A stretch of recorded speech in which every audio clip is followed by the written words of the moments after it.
Hello friends, जय श्री कृष्णा। मैं doctor आशीष सोनी आपके सामने प्रस्तुत है एक बहुत ही लाभदायक वीडियो। गुदा मार्ग से संबंधित बीमारी के बारे में आज अपन बात करेंगे। तो मैं आज एक बात करने वाला हूं सबसे कॉमन जो गुदा मार्ग की एनस की हमारी बीमारी होती है, जो पूरे भारत में पाइल्स बवासीर या मस्सा नाम से जो जानी जाती है। पाइल्स या बवासीर या मस्से एक्चुअली होते क्या है? होता यह है कि जो एनस या गुदा मार्ग होते हैं उसमें कई तरह की जो ब्लड सप्लाई होती है हमारी, जो ब्लड सप्लाई की जो वेसल्स होती है, जो खून की जो नसें होती है, वो किसी भी कारण से हमारे पेट के ऊपर कोई दबाव ज्यादा पड़ता है, कोई भी कारण से हम गुदा मार्ग पे दबाव ज्यादा डालते हैं, यानी कि कब्ज रहने से जोर हमको ज्यादा लगाना पड़ता है, स्ट्रेनिंग करनी पड़ती है लैट्रिन करने के समय, या फिर किसी समय की ऐसी बीमारी होती है जिस किसी भी कारण से हमारे पेट पे एब्डोमिनल प्रेशर ज्यादा होगा, तो गुदा मार्ग पे प्रेशर ज्यादा पड़ेगा, तो वो मस्से या पाइल्स वो जो डेवलप हो सकते हैं। इनको मेडिकल में हेमरॉइड्स भी कहते हैं और अर्श भी कहते हैं।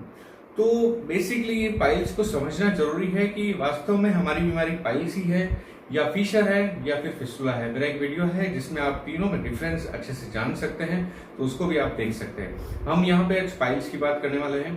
दो तरह के पाइल्स होते हैं। एक होते हैं अंदर के पाइल्स, जिसको खूनी बवासीर या मस्से कहते हैं, इनको इंटरनल हेमरॉइड्स कहते हैं। एक होते हैं बाहरी मस्से, जिनको हम एक्सटर्नल हेमरॉइड्स कह सकते हैं, या बादी मस्से जो आम भाषा में भी कहा जाता है। होता यह है कि जो इंटरनल मस्से होते हैं, जो इंटरनल पाइल्स होते हैं, उनमें जो मेन कंप्लेंट होती है वो होती है ब्लड की। वो बूंद बूंद करके खून गिर सकता है, या पुरानी अवस्था आने पे जो खून गिरता है वो एक इंजेक्शन की तरह पिचकारी के रूप में, एक धार के रूप में आता है। और बाहरी जो मस्से होते हैं वो पहले इंटरनल पाइल्स यानी कि अंदर के मस्से डेवलप होते हैं, उसके बाद बाहरी जो मस्से हैं वो डेवलप होते हैं। होता क्या है कि जो लैट्रिन का रास्ता होता है, एक तरह का पाइप होता है, पाइप का जो होल होता है उसी की तरह होता है। अब अंदर अगर मस्से उसके डेवलप हो जाते हैं तो उसका जो प्रेशर है ज्यादा लगेगा, उसी वजह से हमारे जो बाहरी मस्से डेवलप होते हैं। बाहरी मस्सों में से खून बहुत ही बिरले ही आता है। उसमें मेन कंप्लेंट्स होती है, आपको डिस्कम्फर्ट लगता है, अनईजी लगता है, या कई बार स्वेलिंग होने से पेन भी लग सकता है। तो जो इंटरनल पाइल्स हैं उसकी बात हम करते हैं आज यहाँ पर। इंटरनल पाइल्स की विशेष रूप से 4 अवस्थाएं हमको ध्यान रखनी चाहिए कि 4 तरह की ग्रेडिंग होती है उनकी, first, second, third and fourth. उन ग्रेडिंग के हिसाब से उनका ट्रीटमेंट डिसाइड किया जाता है कि किस ग्रेडिंग में अगर आपका पाइल्स है उसमें सर्जरी इंडिकेटेड है, किस कंडीशन में दवाइयां इंडिकेटेड है, और कौन सी आपकी ग्रेड है जिसमें सिर्फ और सिर्फ आपकी सिंपल लाइफस्टाइल अगर मेंटेन करेंगे तो वापस वो रिवर्स हो सकते हैं, वो ठीक हो सकते हैं परमानेंटली विदाउट एनी मेडिकेशन के, विदाउट एनी सर्जरी के। तो लेकिन उसको पहले से जानना जरूरी है कि हमारी जो मस्से की है, हमारी पाइल्स की ग्रेडिंग कौन सी है। फर्स्ट ग्रेड का जो पाइल्स होता है वो बहुत ही अंदर रहता है, बाहर नहीं आता है। कभी कभार उसमें से बूंद बूंद के रूप में खून आ सकता है। पेन बहुत ही कम होता है, बहुत ही 2-5% केस में पेन देखने को मिलता है। खून कभी कभी आ सकता है, 2-5-10 बूंद 20 बूंद खून आ सकता है, और वो पेनलेस होता है जनरली। या फिर धार के रूप में कभी कभार खून आ सकता है अगर हम प्रेशर लगाते हैं तो। सेकेंड ग्रेड के जो पाइल्स होते हैं उसमें ये होता है कि जो पाइल्स के जो टिश्यू होते हैं अंदर से कुछ इस तरह की सॉफ्ट स्वेलिंग्स वो बाहर निकलती हैं डिफेकेशन लैट्रिन के समय, और वापस ऑटोमेटिक डिफेकेशन की क्रिया होने के बाद अंदर चली जाती है। ये सेकेंड ग्रेड के पाइल्स होते हैं, इसमें खून की मात्रा फर्स्ट से कुछ ज्यादा हो सकती है। थर्ड ग्रेड के जो पाइल्स होते हैं उसमें जो अंदर के जो आपकी स्वेलिंग होती है, सर्ट स्वेलिंग होती है, वो बाहर निकलती है और उसको मैनुअली आपको अंदर करना पड़ता है। फ्रेश होने के बाद आप जब क्लीन करते हैं तो बाय फिंगर या आप हाथ से उसको अंदर करना पड़ता है। क्यों? क्योंकि फिर वो डिस्कम्फर्ट आपको फील कराते हैं, पेन फील कराते हैं।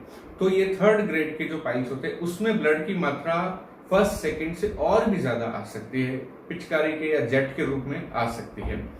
फोर्थ ग्रेड के जो पाइल्स होते हैं वो होते हैं प्रोलैप्स पाइल्स, जो परमानेंटली बाहर रहते हैं।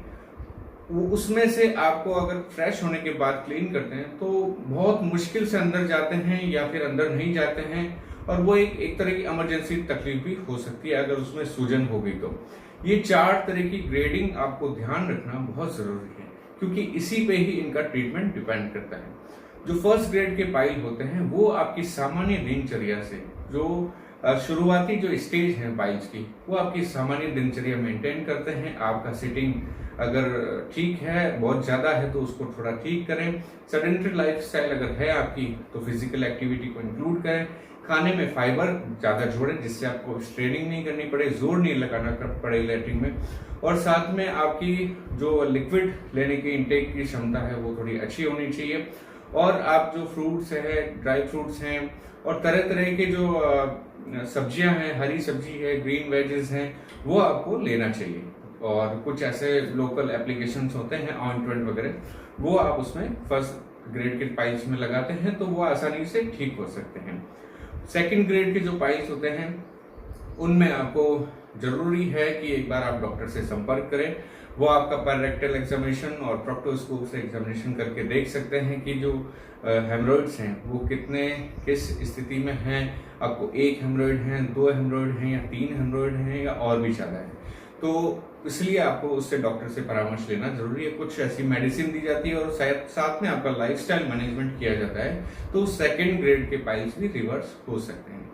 लेकिन अगर थर्ड ग्रेड के पाइल्स हैं, आपको इस तरह के पाइल्स बाहर आते हैं डिफिकेशन में, स्टूल के समय, मल त्याग के समय, और वापस आपको मैनुअली अंदर डालना पड़ता है, तो उस केस में क्षारसूत्र सर्जरी जो होती है, क्षारसूत्र तरीके से उसकी सर्जरी इंडिकेटेड होती है। और भी दूसरे कई तरह के मेथड होते हैं, लेकिन मैं यहाँ पे आज क्षारसूत्र जो ट्रीटमेंट होता है उसकी बात करता हूँ। उसमें जो थर्ड ग्रेड के पाइल्स जब वो बाहर आते हैं तो वो उस कंडीशन में हमको समय पे इलाज उसका करवा लेना चाहिए, नहीं तो वो फोर्थ स्टेज में कन्वर्ट हो जाते हैं।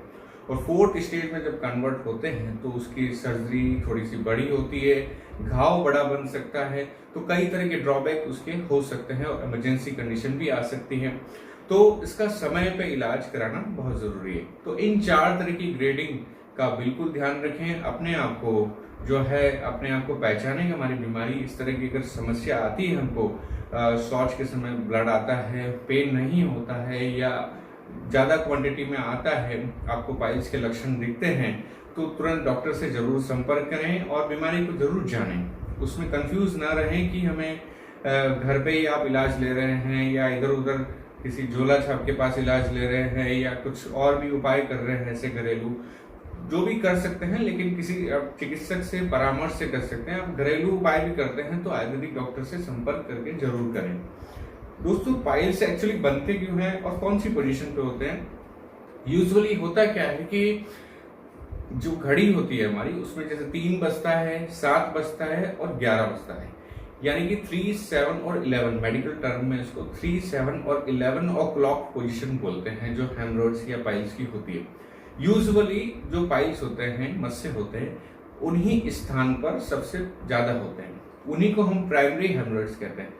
उसके दबाव लगने से अगर छोटे छोटे पाइल्स अगर दूसरी जगह भी होते हैं तो उनको सेकेंडरी हेमरॉइड्स कहते हैं, लेकिन पहले हमेशा प्राइमरी हेमरॉइड्स कहते हैं, प्राइमरी हेमरॉइड्स डेवलप होते हैं। तो इलाज इसीलिए जरूरी है क्योंकि जब अगर हमें शुरुआत दौर पर एक पाइल्स डेवलप होता है, मान लीजिए 3 o'clock आपको पाइल्स डेवलप हुआ, वो होता क्या है, वो जब डेवलप होता है तो उसके प्रेशर से आपको 7 o'clock डेवलप हो सकता है, फिर 7 और 3 के प्रेशर से आपको 11 o'clock डेवलप हो सकता है। इसी प्रकार एक पाइल्स हुआ, 2 हुआ, फिर 3 हुआ, ऐसे करके उसकी ग्रेडिंग और बढ़ जाती है और वो संख्या भी बढ़ जाती है। जितने ज्यादा पाइल्स होंगे उतनी ही उसकी जो सर्जिकल अप्रोच होगी या मेडिसिन देने की जो होगी, ठीक होने की जो उसकी क्षमता होगी, वो बहुत कम हो जाएगी। और दूसरी बात, मेडिकल सर्जरी, उसमें अगर जितने ज्यादा पाइल्स होंगे तो आपका अगर सर्जरी होती है क्षारसूत्र की या कोई भी, तो ज्यादा घाव बनने की संभावना रहती है, उससे और भी कहीं हमें ड्रॉबैक हो सकता है। तो कोशिश ये करें अपनी बीमारी को पहचाने समय रहते कि हमें फर्स्ट ग्रेड पाइल है, सेकंड है, थर्ड है या फोर्थ है, या हमें कौन सी पोजीशन पे पाइल्स हो रही है, एक पाइल्स है, 2 है, 3, जो भी आपको समझ आता है आप अपने चिकित्सक से जरूर संपर्क करें। कोई भी जानकार जो चिकित्सक हैं, सर्जिकल चिकित्सक हैं, उनसे आप मिलें। तो मेरा ये इस वीडियो के माध्यम से बताने का आपको उद्देश्य यही था कि जो पाइल्स नाम की बीमारी है, मस्सा जिसको बोलते हैं, वो 4 तरह के होते हैं, अलग अलग स्टेजेस होती है, और जो स्टेजेस के अकॉर्डिंग उनकी जो है इलाज डिपेंड करते हैं। तो उम्मीद करता हूँ वीडियो अच्छा लगा होगा, और भी अगले वीडियोस में कई बनाऊंगा। तब तक के लिए धन्यवाद। Thank you.